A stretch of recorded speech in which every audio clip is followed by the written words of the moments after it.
Welcome to our channel. Today we how to withdraw timesheets from Paychex Flex project tracking exports, detailed guide step by step clearly.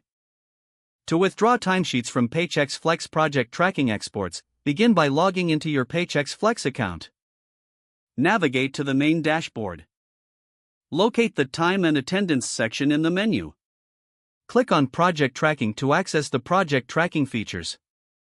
Select the specific project for which you want to withdraw timesheets.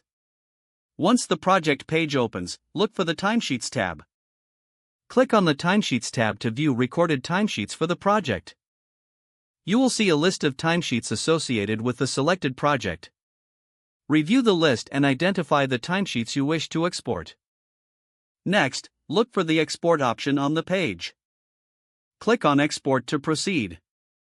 A dialog box will appear with export format options. Choose the desired format for your timesheet export. Select any additional filters or criteria if applicable. After setting your preferences, click the Export button to initiate the process. The system will generate the export file. Once the file is ready, you will receive a notification. Click the notification to download the exported timesheets.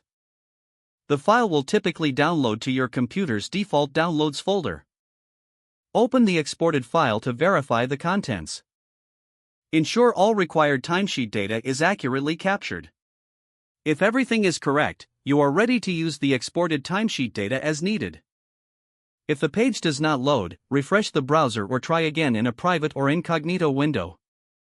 Make sure you are using the correct email address, then retype it carefully to avoid small typos. If your password is not accepted, use the Reset option and create a new strong password you can remember. Check your spam folder for verification or security emails, then complete any requested confirmation steps. Enable two-factor authentication if available to improve account security and reduce unauthorized access risk. After signing in, review your profile details so your contact information and settings are accurate and current. Don't forget to like this video and subscribe to our channel for more step-by-step tech guides.